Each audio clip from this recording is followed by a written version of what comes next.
Hey guys, what's up? It's SaintBro54. So there is a video that was requested a long time ago, and babysitting got in the way. Packing for college got in the way. Actual college got in the way. And I guess the person who had requested this video might have been under the impression that I wasn't going to do it. Sorry, man, for making you wait this long. But here is the video that you requested. This person had asked me a question about the pro-life movement. His question will flash on the screen now.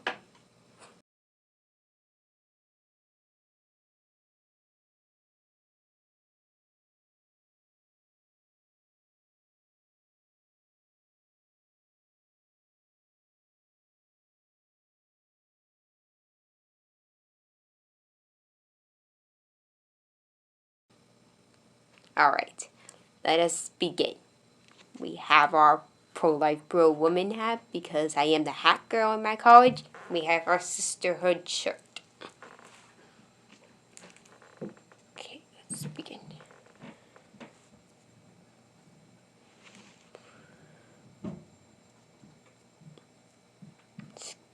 Get through this quickly because my hand is hurting because the sliding door slammed onto my hand.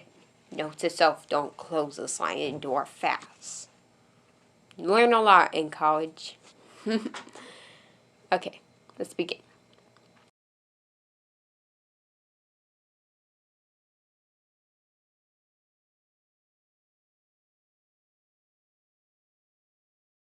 Hello and welcome to True Feminism. Being pro-life is true feminism is the most controversial statement in the feminist world. The question about abortion that was asked for this video was displayed on the screen.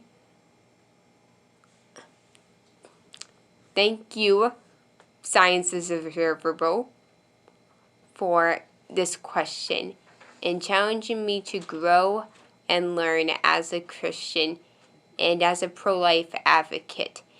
And I hope that my viewers will grow as Christians and pro-life advocates.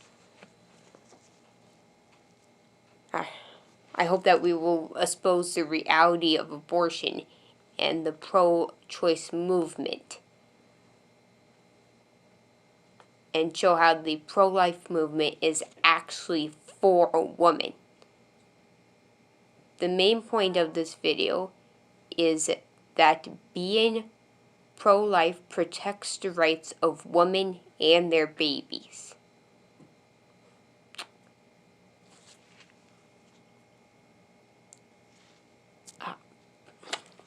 The four supporting points are: my body, my choice is not an argument for women's rights. The biology of a woman's body makes a woman built for pregnancy.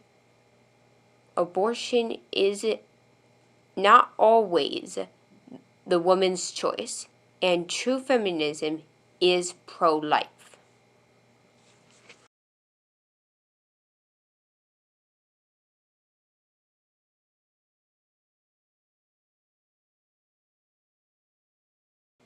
My body, my choice is not an argument for women's rights. First of all, when speaking about a pregnant woman, there are two bodies involved: the body of the mother and the body of the baby. The baby has its own DNA and is different from the mother. The baby is not a part of the baby is not a part of her body. Yet it is another human being growing inside of her. Secondly, think of the message my body, my choice sends to men. the narrative, my body, my choice. So if it's her body, her choice, then it's her problem. So the man, the father in this case, the father doesn't have to take responsibility for the baby he took part in giving life to. The argument, my body, my choice, does not protect women's rights. Being pro-life protects the rights of women and their babies. Right. Let's get to point number 2.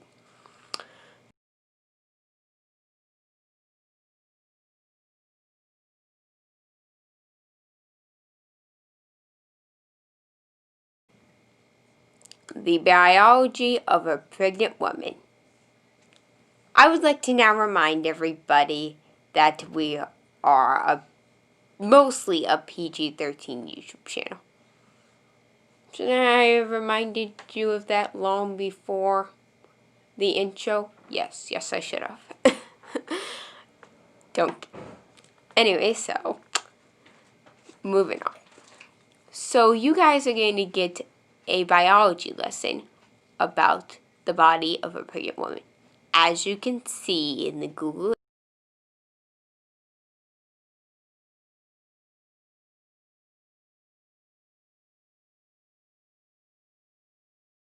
image of the pregnant woman's body, that will appear on the screen when I edit. The woman's body dramatically changes in order to carry a baby. It shows how God created the woman's body in such an amazing way. When we understand the biology of any living thing, we become more amazed and aware of the creativity of our God.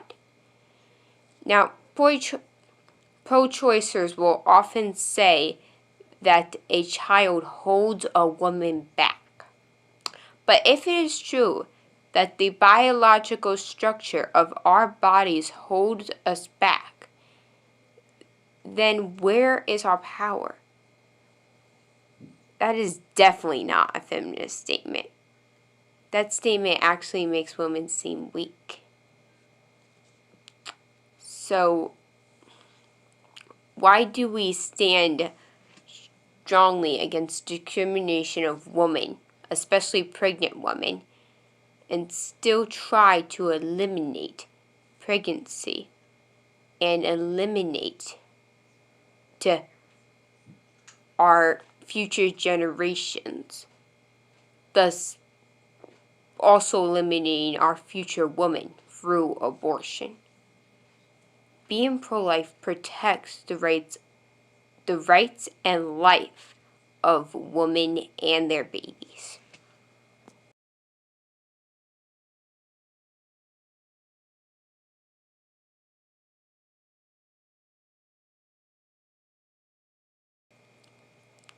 Abortion isn't always the woman's choice and is a tool of woman's oppression. It is also a sign of it, so that mistake was actually correct. Okay, moving on. Sometimes the choice is made for the woman, or she is pressured to abort. Here are a few real and common scenarios where the choice is made for the woman, or she is pressured to abort. The woman becomes pregnant outside of marriage, and her significant other does not want the baby, but she does. The woman becomes pregnant outside of marriage, and her parent or guardian does not want her to have the baby, but she wants to give birth to the baby anyway. Usually this happens when the woman is still living with her parent or guardian. The woman's friends or family are pressuring her to abort. This could happen for a number of reasons, whether the woman is married to the father of the baby or not. The woman's doctors are pressured to abort. This is usually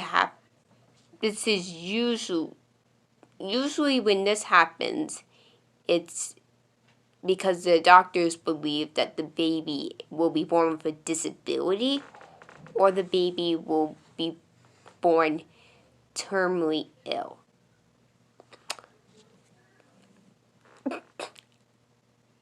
I just want to say that if it's predicted that a baby will be born with a disability, that is not a reason to abort. There are many very successful people with disabilities living very happy lives. So that is not all reason to abort. And there's terminal illness for that matter. I was born with cerebral palsy. They didn't know if I was going to live. I'm 18. I'm in college. I'm pretty sure I lived. I might make another video on terminally ill babies and why it's not a reason to abort. I might make another video about that. Anyway, let's get back to this topic. I'm sure there are other real and common scenarios that I did not think of where a woman is, well, that did not come up in my research, where a woman is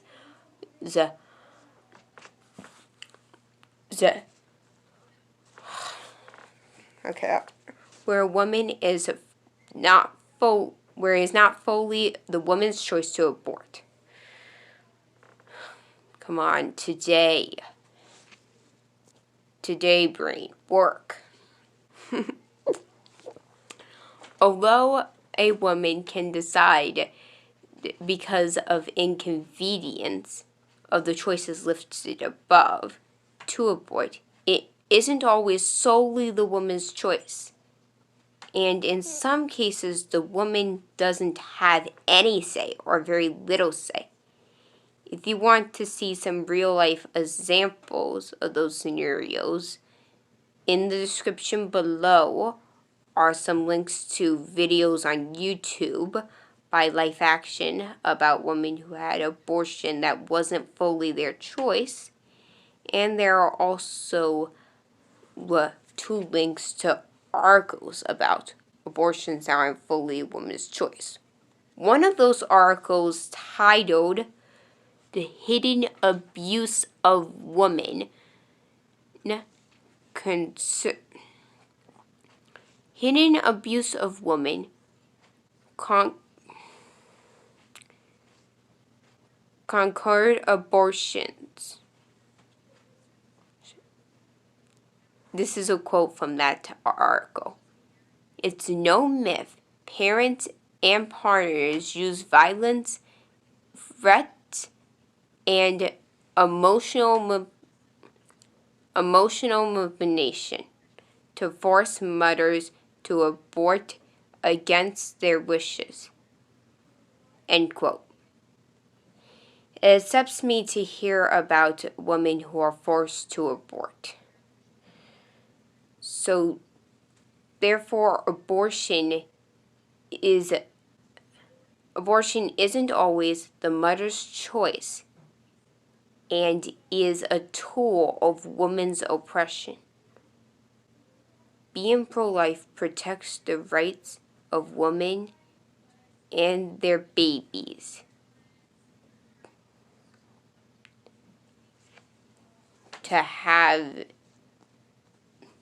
Protects the rights of women and their babies to have choice in life. Alright, moving on to our 4th point.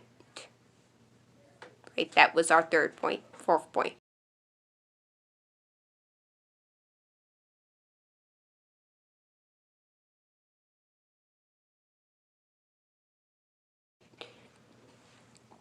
True feminism is pro-life. Elizabeth Stanton, who was an early feminist, referred to abortion as infanticide and wrote that when we consider that women are treated as property, it is degrading to women that we should treat our children as property to be disposed of as we see fit. End quote. Victoria Wardo, the first female candidate for president.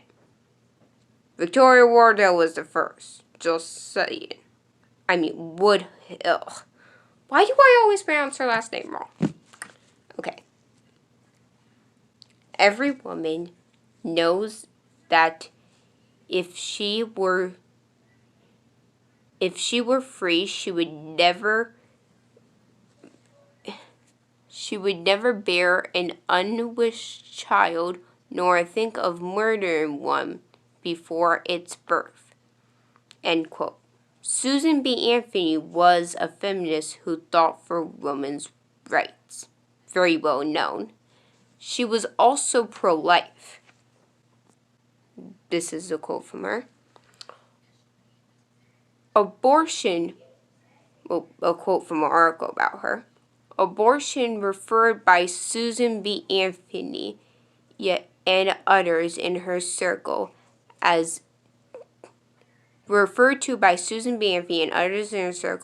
child murder or as restilism, a period term for abortion. That was the term for abortion within that time period.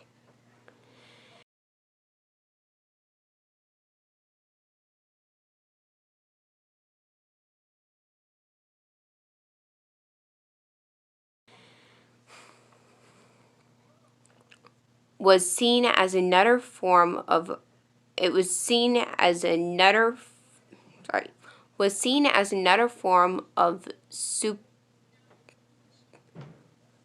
suppression of women. Guilty. Yes, no matter what the motive, love of ease or desire to save from suffering of the unborn innocent, the woman is awfully guilty who commits the deed. It will burden her conscience in life. It will burden her soul and death.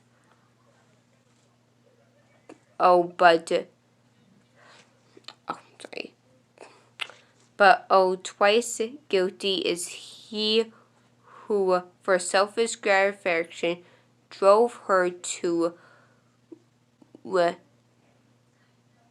desperation, which impelled her to the crime. That is from the Revolution article,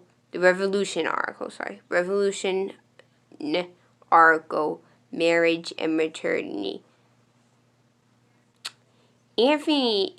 Susan B. Anthony clearly did not condone abortion. No.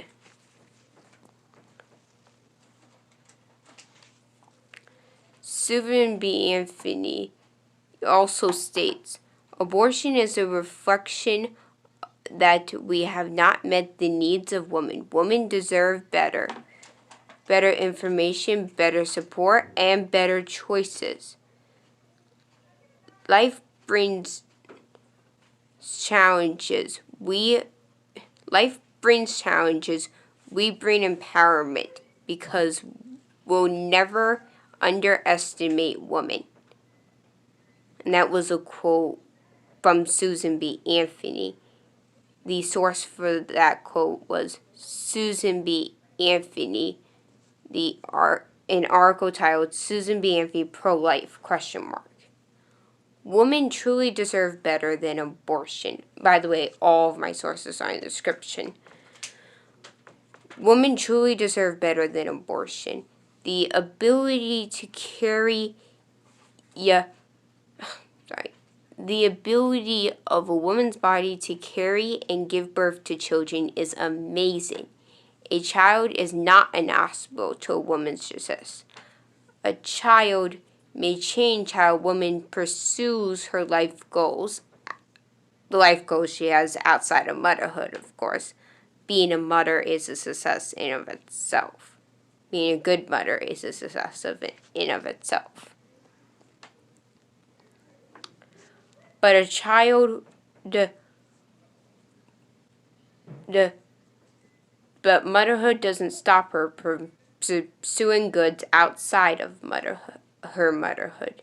If we truly want to empower women, we need to end abortion. Susan B.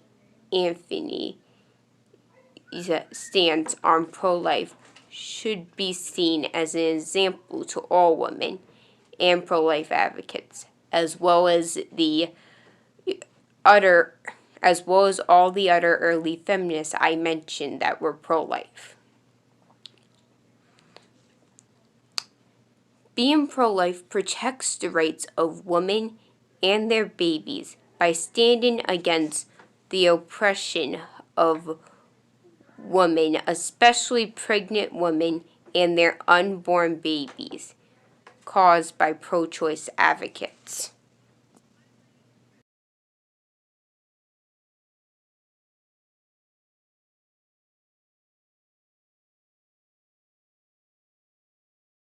So in conclusion, by advocating for pro-life, we are not taking away women's rights. Rather, we are celebrating a woman's power to be a mother and still accomplish the desires of her heart outside of motherhood.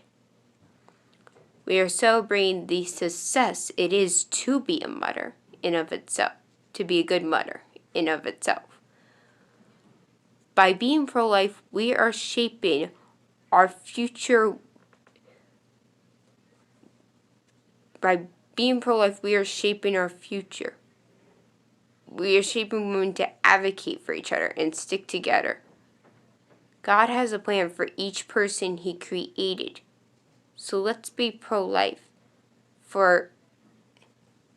Let's be pro-life, not just for the power of women, but for the advancement of humanity.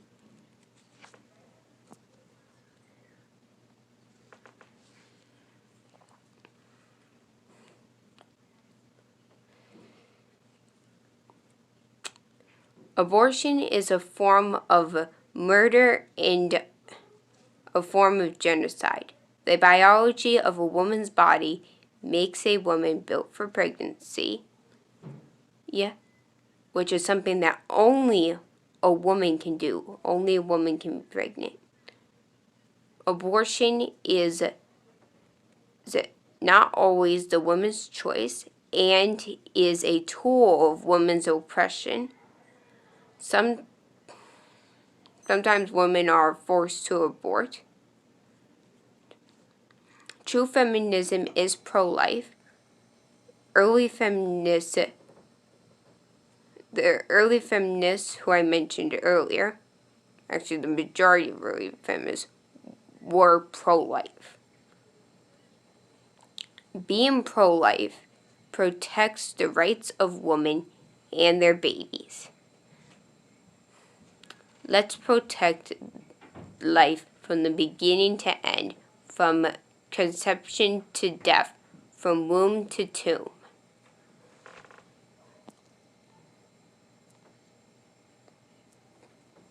The end. That went on longer than I planned. Well, alright. I'm out, guys. That is all. Maybe I will definitely be doing more videos on abortion. I just don't know when. Maybe that video I mentioned earlier about terminal illness will be my next one. My next video on abortion. But coming soon will be my 190/100 subscriber special is coming soon, guys. So can't wait to celebrate me reaching 90 subscribers and reaching 100 both in 1 week. I reached it both in 1 week, which is why, unfortunately, I couldn't upload just a 90 subscriber special because I was preparing the 90 subscriber special while I reached 100. So, let's end this now, guys. We're excited for the next video. We're excited for the 90/100 subscriber special. And remember, guys, so being pro-life is protecting the rights of women and their babies. Let's protect life.